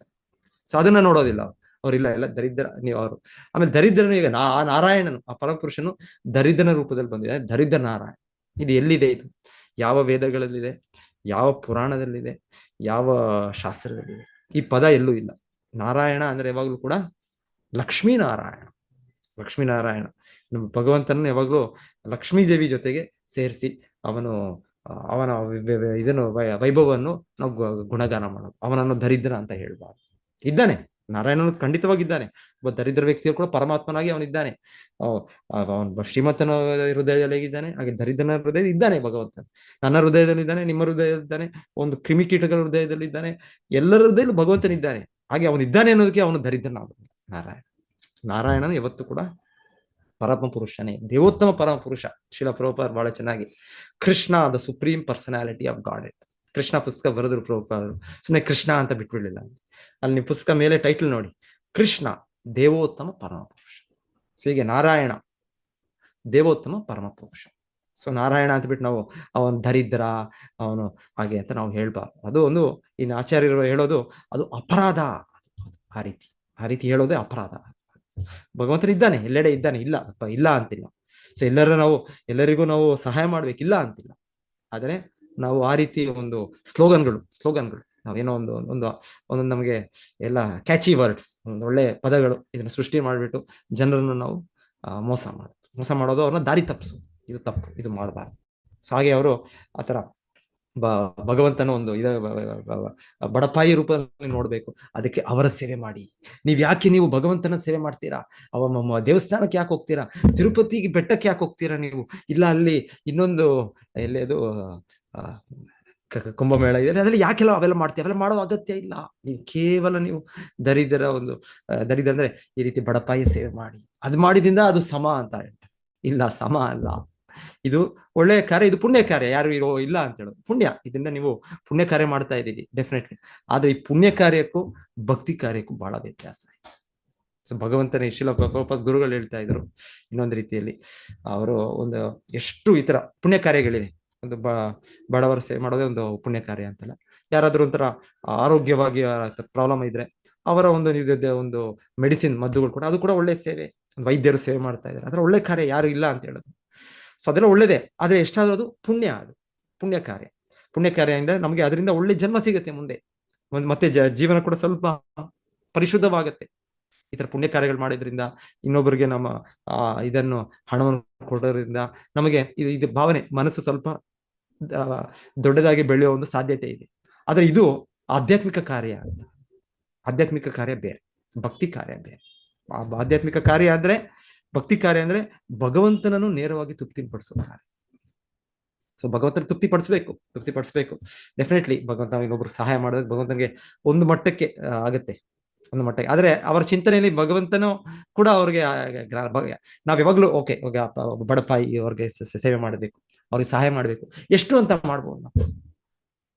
ಮಾಡ್ಬೋದು ನೀವು? ಇವಾಗ ಎಲ್ಲ ರಾಜಕಾರಣಿಗಳು ಎಲ್ಲ ಅವ್ರ ಮ್ಯಾನಿಫೆಸ್ಟೋ ಹಾಕೊಂಡು ಎಲ್ಲ ಮನೆಗೂ ಎಲ್ಲ ಹೆಂಗಸರಿಗೂ ಪ್ರತಿ ತಿಂಗಳು ಇಷ್ಟು ಸಾವಿರ ನಾವು ಡೈರೆಕ್ಟ್ ಅವ್ರ ಬ್ಯಾಂಕ್ ಅಕೌಂಟ್ ಕಳಿಸ್ತೀವಿ. ಸಾಕಾಗತ್ತಾ? ಅದು ಅಷ್ಟು ಹಣ ಸಾಕಾಗತ್ತಾ? 3,000, 2,500 ಇದು ಸಾಕಾಗತ್ತೆ? ಇದು ಸಾಕಾಗೋದಿಲ್ಲ. ಇದು ಇನ್ನ ಹೆಚ್ಚು ಬೇಕು ನಮ್ಗೆ, ಇನ್ನ ಜಾಸ್ತಿ ಬೇಕು. ಅದು ಸಾಕಾಗೋದಿಲ್ಲ. ಅದು ಎಷ್ಟೊಂದು ಸಹಾಯ ಮಾಡಕ್ಕೆ, ಎಷ್ಟು ಸಮಯ ಅಂತ ಸಹಾಯ ಮಾಡಕ್ಕಾಗುತ್ತಿಲ್ಲ. ಇವರು ರಾಜಕಾರಣಿಗಳು ಈ ರೀತಿಯಲ್ಲಿ ಇದರ ಸಹಾಯ ಮಾಡೋಣ ಆಗೋದಿಲ್ಲ. ಸೊ ನಿಜವಾಗ್ಲೂ ಸಹಾಯ ಮಾಡ್ಬೇಕು ಅಂದ್ರೆ ಆಕ್ಚುಲಿ ಭಗವಂತನು ನೋಡ್ಕೊಳ್ತಾ ಇದ್ದಾನೆ ಪ್ರತಿಯೊಂದು ಜೀವಿಯ ಹಿತೈಷಿ ಸುಹೃದಂ ಸರ್ವಭೂತಾನ. ಸೊ ಭಗವಂತನು ಪರಮಾತ್ಮನಾಗಿ ಎಲ್ಲ ಹೃದಯದಲ್ಲಿ ಇದ್ದಾನೆ. ಭಗವಂತನ ಕಾಳಜಿ ಇದೆ, ನಮಗಿಂತ ಹೆಚ್ಚಾಗಿ ಭಗವಂತನ ಕಾಳಜಿ ಇದೆ. ಭಗವಂತ ನೋಡ್ಕೊಳ್ತಾನೆ. ನಾವು ಪ್ರತಿಯೊಬ್ಬರನ್ನು ನಾವು ಕೃಷ್ಣನ ಆಶ್ರಯಿಸಬೇಕು, ಜೊತೆಗೆ ಪ್ರತಿಯೊಬ್ಬರನ್ನು ಕೃಷ್ಣನ ಆಶ್ರಯಿಸೋ ದಾರಿ ತರಬೇಕು. ಸೊ ಅದನ್ನ ತರದೆ ನಾವು ಕೇವಲ ಭೌತಿಕವಾಗಿ ಒಂದು ಆಹಾರನೋ, ಇಲ್ಲಾಂದ್ರೆ ಒಳ್ಳೆಯ ಮನೇನೋ, ಇಲ್ಲಾಂದ್ರೆ ಭೌತಿಕ ಒಂದು ವಿದ್ಯಾಭ್ಯಾಸನೋ, ಇಲ್ಲಾಂದ್ರೆ ಭೌತಿಕ ಒಂದು ಆರೋಗ್ಯನೋ ಇದು ಮಾಡಿದ್ರೆ ಇದರಲ್ಲಿ ಪರಿಹಾರ ಅಲ್ಲ. ಮತ್ತೆ ಬರುತ್ತೆ ಕಷ್ಟ. ಇವಾಗ ಬಡತನ ಇಲ್ಲ ಅಂದ್ರೆ ನಮ್ಗೆ ಇನ್ನೊಂದು ರೀತಿ ಕಷ್ಟ ಬರುತ್ತೆ ನಮಗೆ ಅನಾರೋಗ್ಯ ಬರುತ್ತೆ, ಇಲ್ಲ ಅಂದ್ರೆ ಇನ್ನೊಂದು ಬರುತ್ತೆ. ಇದು ಪ್ರಾಬ್ಲಮ್ ಏನ್ ಸಾಲ್ವ್ ಆಗೋಯ್ತಾ? ಹಣ ಇದ್ರೆ ಎಲ್ಲ ಸಾಲ್ವ್ ಆಗೋಯ್ತು? ಆಗೋದಿಲ್ಲ. ಸೊ ಹಾಗೆ ಇದು ಈ ರೀತಿ ದರಿದ್ರ ನಾರಾಯಣ ಇದು ಅಂತ ಇದು ಮಾಡ್ಕೊಂಡು ಅಲ್ಲಿ ಇನ್ನೊಂದು ಹೇಳ್ತಾರೆ ಶ್ರೀಲ ಪ್ರಭುಪಾದ. ಆ ರೀತಿ ವಾದ, ಆ ರೀತಿ ತತ್ವವನ್ನು ಮಂಡಿಸೋರು ಅವ್ರೇನ್ ಮಾಡ್ತಾರೆ, ಎಷ್ಟು ಅವರ ಒಂದು ಮಿಸ್ಅಂಡರ್ಸ್ಟ್ಯಾಂಡಿಂಗು, ಅಪಾರ್ಥನೋ, ಇಲ್ಲಾಂದ್ರೆ ಇದು ಅಂದ್ರೆ ಅವ್ರು ನಾರಾಯಣ ಎಲ್ಲ ಕಡೆ ಅಂತ ಹೇಳ್ತಾರೆ. ಸೊ ಹಾಗಿದ್ರೆ ನಾರಾಯಣನು ಒಂದು ಬೇರೆ ಜೀವಿಗಳಲ್ಲೂ ಇದ್ದಾನೆ. ಕೇವಲ ಅವನು ದರಿದ್ರ ಬಡಪಾಯಿಯಲ್ಲಿ ಇರೋದು ಅಂತಲ್ಲ, ಅವನು ಒಂದು ನಾಯಿಯಲ್ಲೂ ಇದ್ದಾನೆ, ಅವನು ಏನ್ ಹೇಳೋದು ಮೇಕೆಯಲ್ಲೂ ಇದ್ದಾನೆ, ಕುರಿಯಲ್ಲೂ ಇದ್ದಾನೆ, ಅವನೊಂದು ಕೋಳಿಯಲ್ಲೂ ಇದ್ದಾನೆ, ಎಲ್ಲ ಕಡೆ ಇದ್ದಾನೆ ಭಗವಂತ. ಕರೆಕ್ಟ್, ನೀವು ಹೇಳಿದ ತತ್ವ ಪ್ರಕಾರ ಭಗವಂತ ಎಲ್ಲ ಕಡೆ ಇದ್ದಾನೆ. ಸೊ ಹಾಗಿರುವಾಗ ನೀವು ಬೇರೆ ಬೇರೆ ನೋಡ್ತೀರಾ ಅಂದ್ರೆ ಆ ದರಿದ್ರನಾರಾಯಣ ತತ್ವ ಪ್ರತಿಪಾದಿಸೋ ಇವರು ಹೇಳ್ತಾರೆ, ಅವರ ಪ್ರಕಾರ ಹೀಗೆ ಕೆಲವೊಮ್ಮೆ ಆ ಸನ್ಯಾಸಿಗಳು, ಆ ಪಥಕ್ಕೆ ಸೇರಿದ ಇದು ನಾನು ಯಾರ ಹೆಸರು ಹೇಳೋದಿಲ್ಲ, ನಾನು ಅದು ಬೇಡ ಅದು. ಆದರೆ ಅಲ್ಲಿ ಅದನ್ನ ಆ ತತ್ವವನ್ನು ಪಾಲನೆ ಮಾಡುವವರು ಅವ್ರು ಎಷ್ಟರ ಮಟ್ಟಿಗೆ ಪತನಗೊಂಡಿದ್ದಾರೆ ಅಂದ್ರೆ, ಹೀಗೆ ಈ ದರಿದ್ರನನ್ನು ಸೇವಿಸುವುದಕ್ಕೆ ಮೇಕೆಯನ್ನು ಕೊಲ್ಲಿ ಅಂತ ಕೂಡ ಹೇಳ್ತಾರೆ. ಅಷ್ಟೇ ಅಲ್ಲದೆ ಮೇಕೆ, ಕೋಳಿಯನ್ನು ಕೂಡ ನೀವು ಕೊಡ್ಬೋದು ಅವರಿಗೆ ಆಹಾರವಾಗಿ. ಸೌರ ತತ್ವ ಅವ್ರಿಗೆ ಯಾರು. ಸೊ ಪ್ರಭುಪಾದರು ಹೇಳ್ತಾರೆ, ನಿಮ್ಗೆ ಎಲ್ಲವೂ ಆತರ ಸಮದೃಷ್ಟಿ ಇದ್ರೆ ಯಾಕೆ ನೀವು ಮೇಕೆಯಲ್ಲಿ ಮತ್ತೆ ಕೋಳಿಯಲ್ಲಿ ನಾರಾಯಣನ ನೋಡೋದಿಲ್ಲ? ಆ ನಾರಾಯಣನ ನೀವು ಈ ನಾರಾಯಣ ತಿನ್ನಿಸ್ತಾ ಇದ್ದೀರಲ್ಲ. ಅವರು ವೈಯಕ್ತಿಕವಾಗಿ ಕೆಲವೊಮ್ಮೆ ಇನ್ನ ಪತನಗೊಂಡು ಅವರು, ಯಾಕಂದ್ರೆ ಅವ್ರು ಕೂಡ ಆ ರೀತಿ ಕೆಲವೊಮ್ಮೆ ಅದನ್ನು ಅವರು ಭಕ್ಷಿಸೋದಿದೆ. ಸೊ ಈ ರೀತಿ ಪ್ರಭುಪಾದರು ಈ ತತ್ವಗಳನ್ನ ನಮಗೆ ಅದರ ನಿಜವಾದ ದರ್ಶನವನ್ನು ಕೊಡ್ತಾ ಇದ್ದಾರೆ. ಇದು ಎಷ್ಟು ಮಿಸ್ಅಂಡರ್ಸ್ಟ್ಯಾಂಡಿಂಗ್, ಮಿಸ್ಅಪ್ಲಿಕೇಶನ್ ಎಲ್ಲ ಮಾಡಿ, ಅದೇ ಅವ್ರು ಹೇಳೋದು ಈ ತರ ಸನ್ಯಾಸಿಗಳು ಅನ್ಕೊಂಡು, ಸನ್ಯಾಸಿ ಆಗ್ಬಿಟ್ರೆ ಅವರ ಒಂದೊಂದು ಆ ತತ್ವದಲ್ಲಿ ಅವ್ರು ನಾರಾಯಣ ಆಗ್ಬಿಟ್ಟ ಅಂತ, ನಮೋ ನಾರಾಯಣ ಅಂತ ಕೂಡ ಹೇಳ್ತಾರೆ. ನಾವು ನಮೋ ನಾರಾಯಣ ಅಂತ ಹೇಳಿದ್ರೆ ನಾವು ಹೇಳ್ತಾ ಇರೋದು, ನಾನು ನಾರಾಯಣನನ್ನು ವಂದಿಸ್ತೇನೆ, ನಾನು ನಾರಾಯಣನಿಗೆ ಆಶ್ರಯ ಕೋರ್ತಾ ಇದ್ದೀನಿ, ಇದರ ನಿಜವಾದ ಅರ್ಥ. ಆದ್ರೆ ಅವರು ಆ ತತ್ವ, ಅವರು ನಮೋ ನಾರಾಯಣ ಅಂತ ಹೇಳಿದ್ರೆ ನೀವು ಸನ್ಯಾಸಿಗಳು ಒಬ್ಬೊಬ್ಬರು ಆ ಪಥದಲ್ಲಿ ಒಂದು ಸನ್ಯಾಸಿ ಇನ್ನೊಂದು ಸನ್ಯಾಸಿ ಸ್ವೀಕಾರ ಮಾಡಿರೋದು, ನೀವು ನಾರಾಯಣ ಆಗ್ಬಿಟ್ಟಿದ್ದೀರಾ, ನೀವು ಇದು ಸನ್ಯಾಸ ಸ್ವೀಕರಿಸಿದ ತಕ್ಷಣವೇ, ಈ ಭೌತಿಕ ಇದನ್ನು ನೀವು ತ್ಯಜಿಸಿದ ತಕ್ಷಣವೇ ನೀವು ಭಗವಂತನ ಆಗ್ಬಿಟ್ಟಿದ್ದೀರಾ. ಸೊ ನಿಮಗೆ ನಮ್ಮನ್ನ ಬಂದರೆ ಇಲ್ಲ. ನಾವು ನಮಸ್ಕಾರ ಮಾಡೋದು ಇನ್ನೊಂದು ಜೀವಿಗೆ ಡೆಫಿನೆಟ್ಲಿ ಅವ್ರು ಭಗವಂತನ ಅಂಶ ಅಂತ ನಾವು ರೆಸ್ಪೆಕ್ಟ್ ಮಾಡ್ತೀವಿ. ನಮ್ಮ ಅಂದ್ರೆ ನಾವು ನಮಸ್ಕರಿಸೋದು. ಮುಖ್ಯವಾಗಿ ನಮಸ್ಕಾರ ಮಾಡೋದು ಆ ಹೃದಯದಲ್ಲಿರೋ ಪರಮಾತ್ಮನಿಗೆ. ಪ್ರತಿಯೊಂದು ಜೀವಿ ಜೊತೆಗೆ ಭಗವಂತನಿದ್ದಾನೆ. ಸೊ ನಮಸ್ಕಾರ ಮಾಡೋದು ಅದರ ಸೂಚನೆನೆ. ಪ್ರತಿಯೊಂದು ಜೀವಿಯಲ್ಲಿರೋ ಪರಮಾತ್ಮನಿಗೆ ನಮ್ಮ ನಮಸ್ಕಾರ ಅರ್ಪಣೆ ಮಾಡೋದು. ಅದರ ಭಾಗವಾಗಿ ಡೆಫಿನೆಟ್ಲಿ ಗೌರವ ಮಾಡ್ಕೊಡ್ತೀವಿ ನಾವು ಪ್ರತಿಯೊಬ್ಬರಿಗೂ, ಪ್ರತಿಯೊಂದು ಜೀವಿಗೂ, ಪ್ರತಿಯೊಂದು ವ್ಯಕ್ತಿಗೂ. ಆದ್ರೆ ಆ ತತ್ವದಲ್ಲಿ ನಮೋ ನಾರಾಯಣ ಅಂದ್ರೆ ಅವ್ರು ಸನ್ಯಾಸಿ ತಗೊಂಡಿದ ತಕ್ಷಣ ಅವ್ರು ನಾರಾಯಣನಾಗ್ಬಿಟ್ರು. ಇಲ್ಲ, ನಾರಾಯಣ ಅಲ್ಲ. ಸೊ ಅದು ತಪ್ಪು ಅದು. ಸೊ ಈ ರೀತಿ ಮತ್ತೆ ಆ ರೀತಿ ಅದು ತಪ್ಪ ಮಿಸ್ಅಂಡರ್ಸ್ಟ್ಯಾಂಡಿಂಗ್, ಮಿಸ್ಇಂಟರ್ಪ್ರಿಟೇಷನ್, ಮಿಸ್ಅಪ್ಲಿಕೇಶನ್ ಮಾಡಿ ಅವರು ಆ ಮೇಕೆಯನ್ನು ಅವರು ಕೂಡ ತಿನ್ಬಹುದು. ಅದರಲ್ಲೇನು ತಪ್ಪಿದೆ? ಅದರಲ್ಲಿ ಎಲ್ಲವೂ ಜೀವಿ. ಸ್ವಲ್ಪ ಇದರಲ್ಲೂ ಕೂಡ ಸಸ್ಯಗಳಲ್ಲೂ ಆತ್ಮ ಇದೆ, ಅದರಲ್ಲೂ ಆತ್ಮ ಇದೆ. ಹೌದು, ಆತ್ಮ ಇದೆ, ಎಲ್ಲ ಕಡೆ ಆತ್ಮ ಇದೆ, ಆತ್ಮಗಳ ಇದೆ.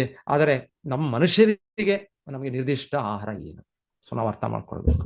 ಸೊ ಈಗ ಇದರಲ್ಲಿ ಪ್ರಕೃತಿಯಲ್ಲಿ ಸಿಂಹ, ಅದಕ್ಕೆ ಒಂದು ರೀತಿಯ ಆಹಾರ ಇದೆ, ಅದಕ್ಕೆ ಒಂದು ರೀತಿಯ ದೇಹ ಭಗವಂತನ ಕೊಟ್ಟಿದ್ದಾನೆ. ಆ ಒಂದು ರೀತಿಯ ಹಲ್ಲುಗಳು, ಒಂದು ರೀತಿಯ ಕೈಗಳು, ಒಂದು ರೀತಿಯ ಒಳಗೆ ಜೀರ್ಣ ಮಾಡುವ ಇದು ಹೊಟ್ಟೆ, ಕರಳುಗಳು ಎಲ್ಲ ಭಗವಂತನ ಅದಕ್ಕೆ ಕೊಟ್ಟಿದ್ದಾನೆ. ಅದೇ ರೀತಿ ಸಸ್ಯ ಇದಿದೆ, ಜಿಂಕೆಗಳಿವೆ, ಗೋಮಾತೆಗಳಿವೆ, ಅದಕ್ಕೆ ಆದ ರೀತಿಯ ಒಂದು ಇದಿದೆ, ದೇಹದ ಇದಿದೆ. ಸೊ ನಮ್ಮ ಮನುಷ್ಯನ ನಾವು ಯೋಚನೆ ಮಾಡ್ಬೇಕು, ನಮ್ಮ ದೇಹ ಯಾವ ರೀತಿಯ ಇದೆ, ಭಗವಂತನು ಯಾವುದಕ್ಕೆ ನಾವು ಯಾವ ಆಹಾರವನ್ನು ತಗೊಳ್ಳೋಕೆ ಸೂಕ್ತ. ಸೊ ನಾವು ಯೋಚನೆ ಮಾಡಿ ನಾವು ಇದು ಅರ್ಥ ಮಾಡ್ಕೊಂಡು, ಸೊ ಜೀವಸಿ ಜೀವನಂ ಅದಿದೆ. ಹಾಗಾಗಿ ನಾವು ಎಲ್ಲ ಜೀವಗಳನ್ನು ತಿನ್ಬೋದ? ನಾವು ಇಲ್ಲ. ಸೊ ನಮಗೆ ಭಗವಂತನು ಹಾಲು, ಹಣ್ಣು ಇದು ಕೊಟ್ಟಿದ್ದಾನೆ. ಸೊ ಈ ದರಿದ್ರ ನಾರಾಯಣ ಈ ರೀತಿ ಎಲ್ಲ ತುಂಬಾ ಜನರು ದಾರಿ ತಪ್ಪಿಸಿರೋದು ಇದೆ. ಇದು ಶ್ರೀಲ ಪ್ರಭುಪಾದ ಹೇಳ್ತಾ ಇದ್ದಾರೆ. ಇದೆಲ್ಲ ಹೀಗೆ ಮೊದಲಿಗೆ ಶುರು ಆಗಿದ್ದು ಇಂದ್ರನಿಂದ ಶುರು ಆಗಿದ್ದು ಅಂತ ಇಲ್ಲಿ ಹೇಳ್ತಾ ಇದ್ದಾರೆ. ಇಂದ್ರ ಯಾವಾಗ್ಲೋ ಶುರು ಮಾಡಿದ್ದು. ಸೊ ಅದನ್ನೇ ಎಲ್ಲೋ ಇಲ್ಲಿ ಕೇಳಿ ಅಲ್ಲಿ ಕೇಳಿ ಆ ವೇಷಗಳು ಆ ವ್ಯಕ್ತಿ ಈ ವ್ಯಕ್ತಿ ಆಚರಿಸ್ತಾ ಹಾಗೆ ಅದು ಪರಂಪರೆಗಳಿದೆ. ಅದು ಆ ರೀತಿ ಹೇಗೆ ನಮ್ದು ನಮ್ಮ 4 ಪರಂಪರೆಗಳು ಸರಿಯಾದ ಪರಂಪರೆ ಇದೆ, ಆ ರೀತಿ ಅವರು ಕೂಡ ಅವನೊಮ್ಮೆ ಈ ಪರಂಪರೆಗಳು ಅಂತ ಹೇಳ್ತಾರೆ. ಸೊ ಆ ರೀತಿ ವ್ಯಕ್ತಿಗಳು ಎಲ್ಲೆಲ್ಲೋ ಸೇರಿಸ್ಕೊಂಡ್ಬಿಡ್ತಾರೆ. ಈ ತರ ವ್ಯಕ್ತಿ ಆ ತರ ವ್ಯಕ್ತಿ ಅಂತ ಇಲ್ಲ. ಇದು ನಿಜವಾದ ಇದು ಅಲ್ಲ. ನಿಜವಾದದ್ದು ವೈದಿಕ 4 ಪರಂಪರೆಗಳು. ಶ್ರೀ ಪರಂಪರೆ, ರುದ್ರ ಪರಂಪರೆ, ಕುಮಾರ ಪರಂಪರೆ, ಮತ್ತೆ 4ನೇದು ಬ್ರಹ್ಮ ಪರಂಪರೆ. ಗೌಡಿಯ ಸಂಪ್ರದಾಯ ಅದರ ಒಂದು ಭಾಗ, ಅದರ ಒಂದು ಬ್ರಾಂಚ್. ಮಧ್ವನು ಇನ್ನೊಂದು ಬ್ರಾಂಚ್, ಅದು ನಮ್ದು ಮಧ್ವದಲ್ಲಿ ಇನ್ನೊಂದು ಬ್ರಾಂಚ್. ಸೊ ಹೀಗೆ ಬ್ರಾಂಚ್ ಇರುತ್ತೆ. ಅದ್ರ ಮೂಲ ಬ್ರಹ್ಮ ಸಂಪ್ರದಾಯ. ಸೊ 4 ಸಂಪ್ರದಾಯಗಳು, ಬ್ರಹ್ಮ, ಶ್ರೀ, ರುದ್ರ ಇದು. ಸೊ ಇಲ್ಲಿ ಹೇಳ್ತಾ ಇರೋ ಸನ್ಯಾಸ ಅಂದ್ರೆ ಈ 4ಕ್ಕೆ ಅನುಗುಣವಾಗಿರ್ಬೇಕು. ಸೊ ಅದು ಬಿಟ್ರೆ ಬೇರೆ ಯಾವ ಸಂಪ್ರದಾಯ ಅಂತ ಅವ್ರು ಹೇಳಿದ್ರು ಕೂಡ ಅದು ಸಂಪ್ರದಾಯ ಅಲ್ಲ, ಅದು ಪರಂಪರೆ ಅಲ್ಲ. ಹಾಗೆ ನೀವು ನೋಡ್ಬೋದು ಅಲ್ಲಿ ಟೀಚಿಂಗ್ಸ್ ಅಲ್ಲೂ ಅಲ್ಲಿ ಶಿಕ್ಷಣಗಳಲ್ಲಿ ಬಹಳ ತಪ್ಪುಗಳು ಇದೆ. ಈ ರೀತಿ ಇಲ್ಲಿ ಹೇಳ್ತಾ ಇರೋದು ದರಿದ್ರ ನಾರಾಯಣ ಅಂತ ಇದೆ, ಇದು ಸರಿಯಲ್ಲ, ಇದು ಶಾಸ್ತ್ರದಲ್ಲಿ ಇಲ್ಲ. ಹಾಗೆ ಪ್ರಭುಪಾದ ಇನ್ನೊಂದು ಸ್ವಾಮಿನಾರಾಯಣ ಅಂತ ಕೂಡ ಹೇಳ್ತಾರೆ. ಸೊ ಇದು ಕೂಡ ಇದೆ ಅಲ್ಲಿ. ಯಾಕಂದ್ರೆ ಅಲ್ಲಿ ಅನುಯಾಯಿಗಳು ಹೇಳ್ತಾರೆ ಅವರ ಗುರುನೇ ನಾರಾಯಣನ್ ಅಂತ ಅವ್ರು ಸ್ವೀಕರಿಸ್ತಾರೆ. ಅವರು ವಿಷ್ಣು ಪೂಜೆ ಮಾಡ್ಬೋದು ಅವರು, ಆದ್ರೆ ಪೂಜೆ ಮಾಡಿದ್ರು ಕೂಡ ಅಲ್ಲಿ ಏನಂದ್ರೆ ಅಲ್ಲಿ ತಪ್ಪಾಗೋದಲ್ಲಿ ನಾವು ಕೂಡ ಗುರುನ ಪೂಜಿಸ್ತೇವೆ, ಗುರು ಪೂಜಾ ಮಾಡ್ತೇವೆ. ಶಿಲ ಪ್ರಭುಪಾದ ಗುರು ಪೂಜಾ ಮಾಡ್ತೇವೆ. ಇದೆಲ್ಲ ಇದೆ ನಮ್ಗೆ ವೈಷ್ಣವ ಪದ್ಧತಿಯಲ್ಲಿ ಇದೆ. ಸಾಕ್ಷಾಧರಿತ್ವೇನ ಸಮಸ್ತ ಶಾಸ್ತ್ರ ಕೂಡ ಹೇಳಿದೆ ಗುರುವನ್ನು ಹರಿಯಾಗಿ ನಾವು ನೋಡ್ಬೇಕು, ಹರಿಯನ್ನು ಪ್ರತಿನಿಧಿ. ಆದ್ರೂ ಕೂಡ ವ್ಯತ್ಯಾಸ ಇದೆ. ಹರಿಯೇ, ಗುರು ಹರಿಯ ಸೇವಕ. ಪ್ರಭುಪಾದ ಬಹಳ ಚೆನ್ನಾಗಿ ಹೇಳೋದು ಸರ್ವೈಟರ್ ಗಾಡ್ ಅಂಡ್ ಮಾಸ್ಟರ್ ಗಾಡ್ ಅಂತ ರೀತಿ ಹೇಳ್ತಾರೆ. ಭಗವಾನ್ ಪರಮಪುರುಷ ಅಂದ್ರೆ ಅನುವಾಗಗಳು ಆರಾಧನೀಯ, ವರ್ಷಿಪ್ಪರ್ ಗಾಡ್, ವರ್ಷಿಪ್ಫುಲ್ ಗಾಡ್. ಸೊ ಈ ರೀತಿ ಎಲ್ಲ ಪ್ರಭುಪಾದ ಹೇಳ್ತಾರೆ. ಸೊ ನಮ್ಮ ಗುರುವಿನ ಮಾರ್ಗದರ್ಶನ, ಗುರು ಅವ್ರ ಆದ್ರೂ ಕೂಡ ನಾವು ಗುರುನ ಆ ರೀತಿ ನಾವು ಅದ್ವೈತ ತತ್ವದ ಪ್ರಕಾರ ಅವ್ರು ಒಂದೇ ಅಂತ ಭಾವಿಸ್ತೀವಿ. ಸೊ ಇಲ್ಲಿ ಸ್ವಾಮಿನಾರಾಯಣ ಇದ್ರಲ್ಲಿ ಹೇಳ್ತಾರೆ ಡಿವಿಯೇಷನ್ ಏನು ಅಂದ್ರೆ ಅವ್ರ ಸ್ವಾಮಿ ಅವರೇನು ಗುರು ಇದ್ದಾರೆ ಅವ್ರನ್ನ ನಾರಾಯಣ ಅಂತ ಭಾವಿಸ್ತಾರೆ. ಅದು ತಪ್ಪು, ಅಲ್ಲಿ ಮಿಸ್ಟೇಕ್ ಅಂತ ಅಲ್ಲಿ ಹೇಳ್ತಾರೆ. ಓಕೆ, ಯಾಕಂದ್ರೆ ಶಾಸ್ತ್ರದ ಅನುಸಾರವಾಗಿರ್ಬೇಕು. ಸೊ ಈಗ ಶ್ರೀ ಚೈತನ್ಯ ಮಹಾಪ್ರಭು ನಾವು ಶ್ರೀ ಚೈತನ್ಯ ಅವರು ಗುರು ಪರಂಪರೆಯಲ್ಲಿ ಬಂದ್ರು, ಆದ್ರೆ ಅವರು ಸಾಕ್ಷಾತ್ ಕೃಷ್ಣ, ಅದು ಶಾಸ್ತ್ರ ಪ್ರಕಾರವಾಗಿದೆ. ಕೃಷ್ಣ ವರ್ಣಂ ತ್ವಿಷಾ ಕೃಷ್ಣಂ ಸಾಂಗೋಪಾಂಗಾಸ್ತ್ರ ಪಾರ್ಷಣಂ ಯಜ್ಞೈ ಸಂಕೀರ್ತನ ಪ್ರಾಯ ರಜಂತಿ ಸುಮೇಧ ಸಹ. ಸೊ ಒಂದಲ್ಲ, ಬಹಳ ಇದೆ. ಸೊ ಹಾಗೆ ನಾವು ಶ್ರೀ ಚೈತನ್ಯ ಮಹಾಪ್ರಭುವನ್ನ ಒಪ್ತೇವೆ ನಾವು. ಸೊ ಹಾಗೆ ಇದರ ಫಾಲೋ ಮಾಡ್ಕೊಂಡು ಒಂದೊಂದ್ಸಲ ಡಿವಿಯೇಷನ್ಸ್ ಆಗತ್ತೆ. ಯಾರು ಅವ್ರ ಗುರುಗಳು ಕೂಡ ಅವರು ಸೇಮ್ ನಮ್ಮ ಭಗವಂತನೇ ಅನ್ಕೊಂಡ್ಬಿಡ್ತಾರೆ. ಸೊ ಇದು ತಪ್ಪು, ಇಲ್ಲ ಇದು. ಓಕೆ, ಸೊ ನಾನು ಇಲ್ಲಿ ನಿಲ್ಲಿಸ್ತೇನೆ. ಯಾರಾದ್ರೂ ಏನಾದ್ರು ಹೇಳ್ಬೇಕು, ಏನಾದ್ರು ಸೇರಿಸ್ತೀರಾ ಅಂದ್ರೆ